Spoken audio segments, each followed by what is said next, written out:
दूसरे दिन शारिक मरियम के साथ मकान के मलबे और राख के ढेर का मुआयना कर रहा था। मलबे में कहीं कहीं से अब भी हल्का हल्का धुआं निकल रहा था।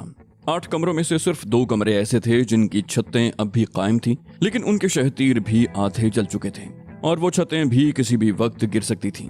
शारिक ने सोचा था कि ये मकान बेचकर उससे मिलने वाली रकम से शहर के किसी और इलाके में कोई मुनासिब मकान खरीद लेगा, लेकिन अब सब कुछ खत्म हो गया था। अब तो उसे इस जली हुई जमीन की ही कीमत मिल सकती थी। लेकिन शारिक की समझ में ये बात न आ सकी कि इस मकान को आग किसने लगाई है। मलबे का जायजा लेते हुए उसकी नजरें अचानक ही सामने वाले मकान की तरफ उठ गईं। ठीक उसी लम्हे उस मकान के ऊपर वाले एक कमरे की खिड़की बंद हुई। शारिक को यूं लगा था कि जैसे उसने खिड़की में किसी को खड़े देखा हो, लेकिन वो उस चेहरे को नहीं देख सका। लेकिन वो खिड़की पूरी तरह बंद नहीं हुई थी। उसके दोनों पट्टों में तकरीबन निस्फ इंच का खला अब भी मौजूद था। शारिक को यकीन था कि अब भी कोई खिड़की में खड़ा उस खला से उनकी तरफ देख रहा है। तभी मरियम ने कहा, चलो बेटा आप चलें, कब तक यहाँ खड़े इस राख को देखते रहोगे। शारिक ने कहा, जी हाँ माँ जी चलें। एक दो दिन बाद मजदूरों को बुलवा कर ये मलबा हटवा दूंगा और फिर इस जमीन को फरोख्त करने के लिए अखबार में इश्तिहार दे दूंगा। वो बैरूनी दरवाजे की तरफ बढ़े ही थे कि 3-4 पुलिस वाले अंदर दाखिल हुए। उनमें एक इंस्पेक्टर था, एक ASI और 2 कांस्टेबल। इन पुलिस वालों को देखकर शारिक का माथा ठनका। इंस्पेक्टर ने शारिक के करीब पहुंचकर करख्त लहजे में कहा, हम तुम्हारी ही तलाश में यहाँ आए हैं, तुम्हें हमारे साथ थाने चलना होगा। शारिक ने कहा, क्यों, वकील साहब ने मेरे खिलाफ कोई और शिकायत की है क्या? ये कहते हुए उसने सामने वाले मकान की तरफ देखा। इंस्पेक्टर बोला, नहीं, अलबत्ता हमें ये रिपोर्ट मिली है कि तुमने इस मकान को खुद आग लगाई है और कानून के मुताबिक किसी जायदाद को नुकसान पहुंचाना या नजर आतिश करना, खा वो अपनी हो या पराई, काबिल दस्तंदाजी जुर्म है। शारिक ने हैरत से उसकी तरफ देखा। बोला, ये आप क्या कह रहे हैं इंस्पेक्टर साहब? क्या आप सोच सकते हैं कि कोई बाहोश शख्स अपनी जायदाद को इस तरह जलाकर राख कर देगा? थानेदार ने कहा, हमें जो रिपोर्ट मिली है उससे पता चला है कि आग लगने से थोड़ी देर पहले तुम्हें इस मकान से निकलते हुए देखा गया था। मरियम ने मुदाखलत करते हुए कहा, यह झूठ है। शारिक तो शाम ही से घर में था। हम जब खाना खा रहे थे तो मोहल्ले के एक आदमी ने हमें आग लगने की इत्तला दी थी। थानेदार ने उसे डांट दिया। बोला, तू चुप रह बुढ़िया। शारिक ने पूछा, वैसे बाय द वे आपको ये इत्तला किसने दी है? ये कहते हुए उसने सर उठाकर सामने वाले मकान की खिड़की की तरफ देखा। थानेदार ने कहा, वो कोई भी हो मगर ये इत्तला गलत नहीं हो सकती, चलो हमारे साथ थाने चलो। उसने दोनों कांस्टेबलों को इशारा किया। दोनों कांस्टेबलों ने शारिक के दाएं बाएं आकर उसे बाजुओं से पकड़ लिया। दोनों कांस्टेबल उसे दरवाजे की तरफ खींचने लगे। चलो शारिक ने कहा, मैं समझ गया हूं कि मेरे खिलाफ ये कमीनी हरकत किसने की है। मरियम चीखती हुई उनके रास्ते में आ गई। बोली, ये जुल्म है, छोड़ दो इसे। ये अपने मकान को आग कैसे लगा सकता है? अपने पैरों पर कुल्हाड़ी कौन मार सकता है? थानेदार ने मरियम को एक तरफ धकेल दिया। बोला, हट जाओ माई, वरना तुम्हें भी ले जाकर बंद कर देंगे इसके साथ। मरियम चीखी, तुम पर खुदा की लानत हो थानेदार, सूरत पर पहले ही फिटकार बरस रही है, गरीबों और बेगुनाहों की आहें मत लो। थानेदार ने पुलिस वालों को इशारा किया, ले चलो इसे।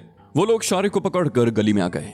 मरियम उनके पीछे पीछे चलती हुई चीखती चिल्लाती थानेदार को कोसने दे रही थी। बहुत से लोग भी उनके पीछे पीछे चलने लगे।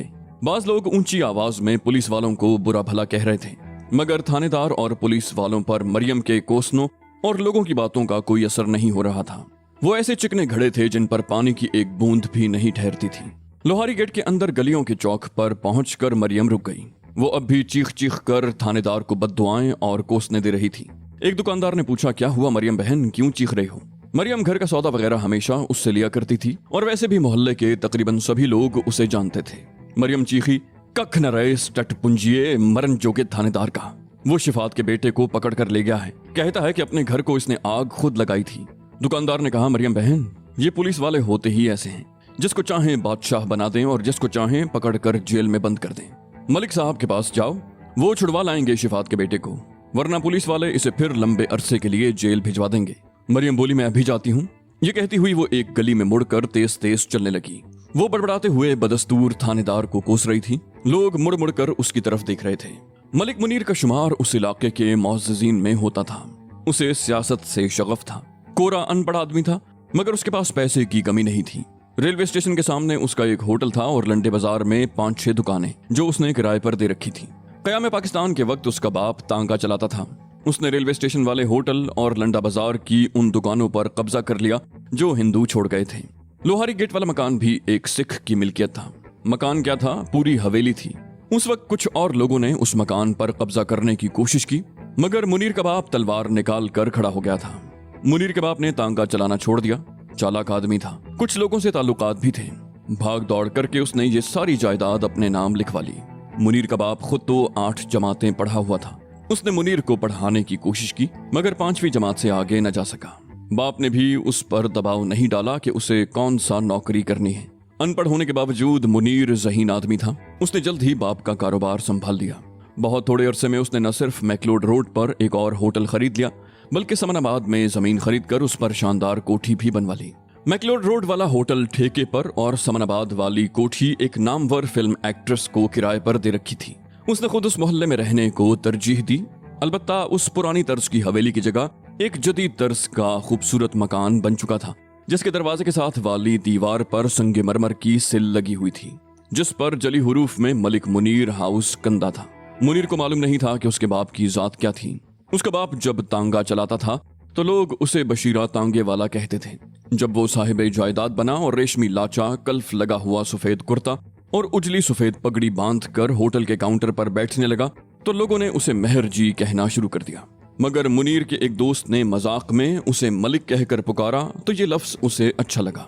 उसने अपने नाम के साथ मलिक लिखना शुरू कर दिया। इस तरह वो मलिक मुनीर बन गया। मलिक मुनीर को जवानी में ही सियासत का चस्का लग गया था। अयूब खान के जमाने में बुनियादी जमहूरियत का निजाम मुतारिफ हुआ तो दोस्तों के कहने पर उसने भी इलेक्शन में हिस्सा ले डाला और बीडी मेंबर मुंतखब हो गया। वो सियासत को दौलतमंदों का चौंचला और मशगरा समझता रहा था, लेकिन जब खुद अमली तौर पर सियासत में आया तो पहली मर्तबा उसे एहसास हुआ कि सियासत मशगला और चौंचला नहीं, कंधों पर पड़ने वाली एक भारी जिम्मेदारी है। बाज लोगों ने सियासत को हुसूल ज़र का जरिया समझा था। वो 10 लाख खर्च करके मेंबर मुंतखब होते थे तो पहले ही साल में 50 लाख बना लेते। मगर मुनीर ने सियासत का मफहूम कुछ और समझा था, अपने इलाके के अवाम और मुल्क व कौम की दियानतदारी से खिदमत। अनपढ़ होने के बावजूद उसने खिदमत और दियानत को अपना वतीरा बनाया था। रुपए पैसे की उसके पास कमी नहीं थी। हुकूमत से मिलने वाले फंड इन्हीं कामों पर खर्च करता जिनके लिए वो जारी किए जाते। लोग नाजायज काम करवाने के लिए उसे लाखों की पेशकश करते, मगर वो ऐसी हर पेशकश को ठुकरा देता। अलबत्ता जायज कामों के लिए वो लोगों के साथ दौड़ता फिरता। रात 2 बजे भी उसके घर कोई आ जाता और कोई जायज काम होता तो वो उसी वक्त उठकर उसके साथ चल पड़ता, और अगर उसे अंदाजा हो जाता कि काम नाजायज है तो बड़ी खूबसूरती से आने वाले को टाल देता। मलिक मुनीर सियासत में हमेशा इन रहा। आज तक एक मर्तबा भी आउट नहीं हुआ था। वो आज भी अपने इलाके का काउंसलर था। मुख्तलिफ पार्टियों ने उसे अपने साथ मिलाने की कोशिश की थी, मगर वो हमेशा आजाद ही रहा। हर पार्टी के लीडरों से उसके ताल्लुकात बड़े खुशगवार थे। थाने कचहरी में भी उसकी बात सुनी जाती थी। उसकी दयानतदारी की वजह से हर जगह उसे इज्जत की निगाह से देखा जाता था। शिफात और सकीना के कत्ल के बाद शारिक को जब उम्र कैद की सजा सुनाकर जेल में डाल दिया गया तो मरियम की बहुत बुरी हालत हुई थी। भाग दौड़ की वजह से वो न सिर्फ बीमार हो गई थी बल्कि अपनी सारी जमा पूंजी मुकदमे पर खर्च कर चुकी थी। शारिक को जेल गए हुए जब 1 साल हो चुका, मरियम घरों में काम करते हुए किसी तरह मलिक मुनीर के घर पहुंच गई। यहाँ वो सिर्फ आधा दिन काम करती थी, लेकिन उसे उतनी तनख्वाह मिल जाती कि किसी और जगह काम करने की जरूरत बाकी न रही। उसी वक्त मरियम को पहली मर्तबा पता चला कि मलिक क्या है। उसने एक रोज मौका पाकर उससे शिफात और सकीना के कत्ल और शारिक की सजा का जिक्र किया तो मलिक मुनीर को बेहद अफसोस हुआ। उसने वकील से मशवरा किया। वकील ने बताया कि अब अपील का वक्त भी नहीं रहा। मरियम ने 2 साल मलिक मुनीर के घर काम किया, फिर किसी वजह से छोड़ दिया और आज तकरीबन 3 साल के बाद वो उसके घर जा रही थी। मलिक मुनीर उस वक्त घर पर ही था। वो बैठक में बैठा हुआ था और कुछ लोग और भी मौजूद थे। मरियम बैठक में घुस गई। मलिक मुनीर ने उसकी तरफ देखते हुए कहा, क्या बात है मरियम बीबी, बहुत घबराई हुई हो? मरियम बोली, आपने मुझे पहचान लिया मलिक जी? मलिक मुनीर ने कहा, क्यों भाई, मैं तुम्हें कैसे ना पहचानता। तुमने 2 साल मेरे घर वालों की खिदमत की है। मैं जिसको एक मर्तबा अच्छी तरह देख लेता हूँ उसे कभी नहीं भूलता। कहो कैसे आना हुआ? तुम्हारी बेटी तो ठीक है ना? अब तो माशाल्लाह बड़ी हो गई होगी। मरियम ने कहा, उसने तो जी माशाल्लाह BA कर लिया है। फिर चंद लम्हों की खामोशी के बाद बोली, आपने मुझे पहचान लिया, मेरी बेटी को भी याद रखा। फिर तो आपको शिफात और सकीना के बेटे का किस्सा भी याद होगा, वही शारिक जिसके बारे में मैंने उस वक्त आपको बताया था। मलिक मुनीर ने कहा, मुझे याद है, मगर वो तो शायद जेल में है। मरियम ने बताया, वो रिहा हो गया है जी, चंद रोज पहले। उसने भी जेल में पढ़कर BA कर लिया है, मगर पता नहीं ये लड़का कैसी किस्मत लेकर इस दुनिया में आया है। पहले माँ बाप के कत्ल के झूठे इल्जाम में 14 साल जेल में काटे। रिहा होकर आया तो दूसरे दिन पुलिस ने पकड़कर उसे मारा पीटा। कल उसका मकान जलकर राख हो गया और आज फिर वो मरन जोगा थानेदार उसे पकड़ कर ले गया है। मलिक मुनीर ने पूछा, क्यों, क्या किया है उसने? मरियम बोली, कुछ भी नहीं मलिक जी, थानेदार कहता है कि मकान को खुद उसने आग लगाई थी। आप ही सोचें, भला कोई अपने घर को कैसे जला सकता है। उसे बचा ले मलिक जी, बड़ा नेक बच्चा है वो तो, पुलिस वाले उसे मार मार कर अधमुआ कर देंगे। मरियम ने उसके सामने हाथ जोड़े। मलिक मुनीर ने कहा, अच्छा तुम अंदर जाकर बैठो, मैं तुम्हारे साथ चलता हूँ। मरियम मकान के अंदरूनी हिस्से में आ गई। मलिक मुनीर की बीवी ने भी मरियम को पहचान लिया था। मरियम ने उसे रो रो कर वाकया बताया तो वो उसे तसल्ली देते हुए बोली, मरियम रो मत, हौसला कर, तसल्ली रख, मलिक जी थानेदार को टेलीफोन कर देंगे, कुछ नहीं होता उस लड़के को। मरियम बोली, वो तो मेरा पुत्र है मलकानी जी, कोई नहीं है उसका इस दुनिया में। मलकानी ने कहा, खुदा तो है ना, हौसला रख, सब ठीक हो जाएगा। मलिक मुनीर के पास अगरचे टेलीफोन भी मौजूद था, वो अगर चाहता तो फोन पर भी थानेदार से बात कर सकता था। मगर बैठक में बैठे हुए आदमियों से निमटने के बाद तकरीबन आधे घंटे के बाद वो मरियम के साथ थाने की तरफ चल पड़ा। बाजार में हर शख्स उठ उठ कर मलिक मुनीर को सलाम कर रहा था। मलिक मुनीर खुश अखलाकी से हर एक के सलाम का जवाब देता रहा। जब वो थाने में दाखिल हुआ तो पुलिस वालों ने भी उसे सलाम किया। मलिक मुनीर सीधा थानेदार के कमरे में घुस गया। मरियम भी उसके पीछे ही थी। थानेदार के कमरे में 2 आदमी और भी बैठे हुए थे। थानेदार ने उठकर मलिक मुनीर से हाथ मिलाया, बोला, आइए मलिक जी बैठिए, कैसे जहमत की, कोई काम था तो मुझे बुला लिया होता। मलिक मुनीर ने उसकी खुशामद से मुतासिर हुए बगैर सपाट लहजे में कहा, तुम्हारे बारे में मुझे बड़ी शिकायतें मिल रही हैं थानेदार, तू इलाके के लोगों को नाजायज तंग करता है। थानेदारी क्या होती है पता है तुझे?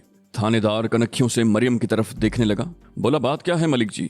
मलिक मुनीर ने उसे घूरा, बोला, ओए पहले तो तू ये बता कि अपने घर को तू आग लगा सकता है? थानेदार ने जवाब दिया, मेरा दिमाग तो खराब नहीं हुआ मलिक जी। मलिक ने कहा, तो क्या उस लड़के का दिमाग खराब हुआ है जिसे तू पकड़ कर लाया है? क्या जुर्म किया है उसने? क्या दफा लगाई है उस पर तूने? और किसके कहने पर पकड़ा है तूने उसे? थानेदार ने गहरा सांस लिया। उसने मरियम की तरफ देखा, बोला, ओ तो आप इस औरत के साथ आए हैं। आप इस आदमी को नहीं जानते मलिक जी, वो माँ बाप के कत्ल के जुर्म में लंबी सजा काट कर आया है। बाहर आते ही उसने लोगों को बुरे नताइज की धमकियां देना शुरू कर दी थी। एक आदमी को फंसाने के लिए उसने अपने मकान को आग लगा दी। मलिक मुनीर ने उसे घूरा, बोला, क्या इसने उस आदमी के खिलाफ रिपोर्ट लिखवाई थी? थानेदार बोला, नहीं जी, लेकिन उससे पहले ही हमें पता चल गया कि मकान को आग इसने खुद लगाई थी। ये जुर्म है, इसका मकान तो जला ही था, दूसरे 2 मकानों को भी नुकसान पहुंचा है। मलिक मुनीर ने कहा, ओए तू वली तो नहीं है, तूने ख्वाब में इसे अपने मकान को आग लगाते हुए देखा? थानेदार बोला, मैं वली तो नहीं हूं, ना ही मैंने कोई ख्वाब देखा है। गुस्से के बायस उसके चेहरे की सुर्खी बढ़ रही थी। मलिक मुनीर की जगह कोई और होता तो वो अब तक उसे सलाखों के पीछे बंद कर चुका होता, मगर वो मलिक मुनीर को अच्छी तरह जानता था। उसके ताल्लुकात बहुत ऊपर तक थे। वो अपने गुस्से पर काबू पाने की कोशिश करते हुए बोला, लेकिन एक आदमी ने इसके खिलाफ शिकायत की थी कि मकान को आग लगने से थोड़ी देर पहले उसने शारिक को मकान से निकलते हुए देखा था। मलिक मुनीर ने उसे घूरा, बोला, अपने घर में जाना कोई जुर्म है क्या? किसने शिकायत की थी? मुझे उसका नाम बताओ, और मेरी बात गौर से सुनो थानेदार, मैं इस इलाके का काउंसलर हूँ, अपने इलाके के लोगों का ख्याल रखना मेरी जिम्मेदारी है। मुझे उस शख्स का नाम बताओ जिसने शारिक के खिलाफ शिकायत की है कि उसने शारिक को अपने घर से निकलते हुए देखा था। थानेदार ने बताया, वो उसके सामने वाले घर में रहता है, सलमान एडवोकेट। मलिक मुनीर बोला, ओ वो तो पहले ही बहुत खबीस आदमी है, जालसाज और धोखेबाज। सच बता, उसने तुझे कितने पैसे दिए हैं? थानेदार की कुव्वत बर्दाश्त जवाब देने लगी। बोला, आप अपनी हद से बढ़ रहे हैं मलिक जी। मलिक बोला, मुझे अपनी हद का पता है, तू अपनी खाल में रह, ये वर्दी पहनकर फिरौन मत बन। उस लड़के के खिलाफ कोई सबूत है किसी जुर्म का तो बता मुझे, वरना अभी और इसी वक्त छोड़ दे उसे। थानेदार चंद लम्हे कुछ सोचता रहा, फिर मुहर्रर को बुलाकर पूछा, इस लड़के के खिलाफ अभी पर्चा तो नहीं काटा? मुहर्रर ने जवाब दिया, कच्ची रिपोर्ट लिखी है जी, आपने कहा था अभी पर्चा न काटा जाए। थानेदार बोला, यहाँ लेकर आओ उसे। कुछ देर के बाद शारिक को एक पुलिस वाला थानेदार के कमरे में ले आया। शारिक को थाने लाए हुए तकरीबन 1 घंटा हुआ था और इस अरसे में पुलिस वाले उसकी ठीक ठाक मुरम्मत कर चुके थे। उसके होंठों पर खून जमा हुआ था और दाएं रुखसार पर भी स्याह धब्बा नजर आ रहा था। मरियम दौड़कर शारिक से लिपट गई और धाड़े मार मार कर रोने लगी। मलिक मुनीर ने खूंखार नजरों से थानेदार की तरफ देखते हुए कहा, तुम वाकई इंसान नहीं दरिंदे हो, मैं आज ही तेरा बंदोबस्त करता हूँ। थानेदार की कुव्वत बर्दाश्त भी बिलाखिर जवाब दे गई। वो बोला, इसे ले जाओ मलिक जी, कहीं ऐसा ना हो कि इसके साथ मैं तुम्हें भी बंद कर दूं। बहुत देखे हैं तुम जैसे काउंसलर। मलिक मुनीर का पारा चढ़ गया। ओए ओए, तू मुझे बंद करेगा? कर दे बंद मुझे। कमरे में मौजूद दूसरे दोनों आदमी मलिक मुनीर को पकड़कर जबरदस्ती बाहर ले आए। एक आदमी ने उसे ठंडा करने की कोशिश की। बोला, छोड़िए मलिक जी, आपका काम हो गया, ले जाइए लड़के को, बात खत्म करें बस। मलिक मुनीर चीखा, काम तो मैं इस फिरौन का करूंगा। मलिक के बोलने की आवाज सुनकर बहुत से लोग थाने के बाहर जमा हो गए। उन्हें जब सूरत हाल का पता चला तो वो भी पुलिस वालों को खुलकर गालियां बकने लगे। मलिक मुनीर मरियम और शारिक के साथ थाने से बाहर आ गया। मलिक मुनीर ने कहा, मरियम बहन तुम घर जाओ, मैं 1-2 घंटों में आता हूं इस लड़के को साथ लेकर। फिर हुजूम में 2 आदमियों को इशारा करके बोला, ओए तुम दोनों मेरे साथ आओ। वो दोनों आदमी शारिक को लेकर मलिक मुनीर के साथ एक तांगे में बैठ गए। उनका ख्याल था कि मलिक मुनीर शारिक को अस्पताल या डॉक्टर के पास ले जा रहा है, मगर उनकी मंजिल DIG का दफ्तर साबित हुई। आमतौर पर DIG जैसे अफसरान से मुलाकात के लिए खासी दुश्वारियों का सामना करना पड़ता है। आम आदमी तो उन तक पहुंच ही नहीं सकता था, लेकिन वो मलिक मुनीर था।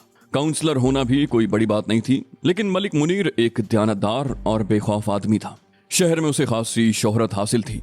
वो खुद को कौम का खादिम समझता था और सरकारी अफसरान के बारे में तो उसका ख्याल था कि कौम के टैक्सों पर पलने वाले ये लोग भी कौम के खिदमतगार हैं। और पुलिस के अफसरान के बारे में तो उसका ख्याल था कि इनके दरवाजे 24 घंटे आवाम के लिए खुले रहने चाहिए।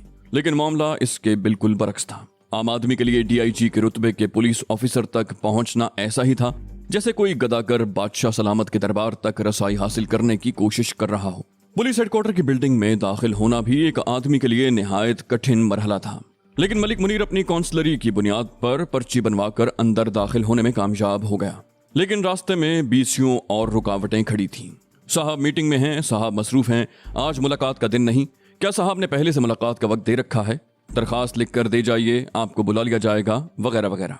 लेकिन मलिक मुनीर जबरदस्ती इन रुकावटों को उबूर करता हुआ DIG के कमरे तक पहुंच गया। दरवाजे के सामने 2 कांस्टेबल खड़े थे, एक राइफल बरदार और दूसरा अर्दिली। अर्दिली ने उसे आगे बढ़ने से रोक दिया, बोला आप साहब के PA से मिल लें, वो पर्ची अंदर भिजवाएंगे तो आपको बुला लिया जाएगा। उसने अर्दिली को एक तरफ हटाया, बोला तुम मुझे नहीं जानता, वे पर्ची के कुछ लगते, मैं DIG से मिलने आया हूँ, वजीर आजम से नहीं। एक हाथ से शारिक का बाजू पकड़ा और दूसरे हाथ से दरवाजा खोलकर मलिक अंदर दाखिल हो गया। अंदर वाकई मीटिंग हो रही थी। शहर के तमाम SP और DSP हजरात जमा थे। उन सब के सामने चाय के कप रखे हुए थे और चाय की चुस्कियों के साथ इस तरह बातें हो रही थीं जैसे शादी की किसी तकरीब में आए हों। अर्दिली ने अंदर दाखिल होकर कहा, सर ये लोग जबरदस्ती अंदर आ गए हैं। वो खासा बदहवास नजर आ रहा था। तमाम पुलिस अफसरान शारिक और मलिक मुनीर की तरफ देख रहे थे। मलिक मुनीर का चेहरा DIG के लिए अजनबी नहीं था। उसके इलाके का SP भी मौजूद था। DIG ने अर्दिली को जाने का इशारा किया, बोला ठीक है तुम जाओ। फिर मलिक मुनीर की तरफ मुतवज्जे हो गया, बोला मलिक साहब हम इस वक्त एक जरूरी मीटिंग में मसरूफ हैं, अगर आप कुछ देर साथ वाले कमरे में जाकर बैठ जाएं तो मैं फारिग होकर आपसे बात करूंगा। मलिक मुनीर ने तंजिया लहजे में कहा, जो जरूरी मीटिंग हो रही है मैं देख रहा हूँ, मैं उस वक्त तक यहाँ से नहीं जाऊंगा जब तक ये फैसला ना हो जाए कि पुलिस अवाम की मुहाफिज है या ये डाकुओं और लुटेरों का गिरोह है। उस इलाके के DSP ने उसे घूरते हुए कहा, मलिक साहब आपको मालूम होना चाहिए कि आप पुलिस के सरबराह से।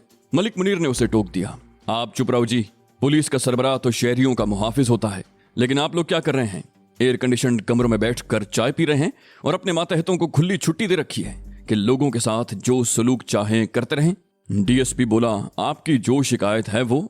मलिक मुनीर ने एक बार फिर DSP को टोक दिया, बोला मैंने कहा ना आप चुप रहें, आपको मालूम ही नहीं है कि आपके इलाके में क्या हो रहा है, बस वर्दी पहन कर अकड़ रहे हैं आप, इस वर्दी का आप पर कुछ हक है, पहले वो हक अदा करें फिर मुझसे बात करें। DSP का चेहरा सुर्ख हो गया, वो एक झटके से कुर्सी से उठकर खड़ा हो गया, मगर DIG ने उसे बैठने का इशारा किया और मलिक मुनीर की तरफ देखते हुए बोला, तशरीफ रखिए मलिक साहब, ये नौजवान कौन है और बताइए किस्सा क्या है। मलिक मुनीर ने कुर्सी पर बैठते हुए कहा, किस्सा मुख्तसर ये है कि, और फिर शारिक के साथ पेश आने वाले वाक़े की तफसील बताने लगा। आखिर में वो कह रहा था, अगर उस बदमाश थानेदार को बरतरफ न किया गया तो मैं ये मामला ऊपर तक ले जाऊंगा। और ये DSP साहब जो बैठे हैं ना, उसने इलाके के DSP की तरफ इशारा किया, 14 साल पहले यही इस इलाके का थानेदार था। इसने 12 साल के बच्चे को माँ बाप के कत्ल के इल्जाम में उम्र कैद की सजा सुनवाई थी। मैं पूछता हूँ क्या मिला इसे किसी का घर बर्बाद करके? पुलिस की वर्दी पहन लेने का मतलब ये नहीं कि आप लोग कानून के मालिक बन गए हैं। DIG ने कहा, मलिक साहब पुलिस अवाम की खादिम है, अवाम की मुहाफिज है, इसमें कोई शुबा नहीं कि इस महकमे में कुछ काली भेड़ें भी हैं। ऐसे गैर जिम्मेदार लोगों के खिलाफ हमें कोई शिकायत मिलती है तो हम उनके खिलाफ कार्रवाई करते हैं। मलिक मुनीर ने कहा, अच्छे मुहाफिज हैं आप लोग, मार मार कर हुलिया बिगाड़ दिया है इस शरीफ आदमी का। फिर वो शारिक की तरफ मुड़ा, बोला तुम्हारे साथ जो कुछ भी हुआ है वो लिख दो, अगर कोई कार्रवाई ना हुई तो मैं ऊपर तक भी जा सकता हूँ। शारिक ने उस वाक़े की मुकम्मल तफसील लिख कर DIG के हवाले कर दिया। उसने ये भी लिखा था कि वो जब से जेल से रिहा होकर आया है, इलाके का थानेदार उसे मुसलसल परेशान कर रहा है। डीआईजी ने दरखास्त पर डीएसपी के नाम अहकामात लिख दिए। उसने डीएसपी से कहा, मुझे 2 घंटे के अंदर अंदर रिपोर्ट मिलनी चाहिए। मैं कोई लाकानूनियत बर्दाश्त नहीं करूंगा। आप जाइए और 2 घंटे के बाद मुझे रिपोर्ट पेश करें। फिर वो मलिक मुनीर की तरफ रुख करके बोला, आप मुतमईन रहिए मलिक साहब, अगर मस्कूरा इंस्पेक्टर फराइज में गफलत और बददियानती का मुजरिम पाया गया तो उसके खिलाफ कार्रवाई जरूर होगी। मलिक मुनीर ने कहा, पाया गया का क्या मतलब है? वो मुजरिम है, उसने इलाके के लोगों को परेशान कर रखा है, भत्ते वसूल करता है दुकानदारों से, जिस शरीफ आदमी को चाहता है पकड़ के बंद कर देता है। कोई भी शरीफ आदमी उससे महफूज नहीं है, जबकि गुंडे और बदमाश इलाके में दंतनाते फिरते हैं। डीआईजी ने कहा, मैंने डीएसपी साहब को तहकीकात का हुक्म दे दिया है, अब आपको इत्मीनान हो जाना चाहिए। वो मलिक मुनीर जैसे लोगों की फितरत से अच्छी तरह वाकिफ था। सीधी राह पर चलने वाले ऐसे लोगों की ख्वाहिश होती है कि दूसरे भी उनकी तकलीद करें, और फिर मलिक मुनीर तो इन मामलात में पूरे शहर में खासी शोहरत रखता था। चंद साल पहले वो डिप्टी कमिश्नर के खिलाफ उठ खड़ा हुआ था। उसके पास डिप्टी कमिश्नर के खिलाफ बदउनवानियों के ठोस इल्जामात मौजूद थे, और जब तक उस डिप्टी कमिश्नर का ट्रांसफर नहीं कर दिया गया था, वो उस वक्त तक चैन से नहीं बैठा था। इस वक्त भी उसके तेवर बता रहे थे कि अगर उस थानेदार के खिलाफ फौरी कार्रवाई न की गई तो वो इस मामले को बहुत ऊपर तक ले जाएगा। मलिक मुनीर शारे को लेकर लोहारी में एक डॉक्टर के पास आ गया। उसकी मरहम पट्टी करवाने के बाद उसे घर छोड़ा और फिर अपने घर चला गया। उस रोज शाम को इंस्पेक्टर को मुअत्तल करके गिरफ्तार कर लिया गया। उस पर सलमान एडवोकेट से मिलकर शारे के खिलाफ साजिश में हिस्सा लेने और मुअज़्ज़िज़ और शरीफ शहरियों को रुस्वा करने और रिश्वत लेने के इल्जामात आयद किए गए। पुलिस सलमान एडवोकेट को भी गिरफ्तार करना चाहती थी, लेकिन वो घर से फरार हो गया। अखबारात ने पुलिस इंस्पेक्टर के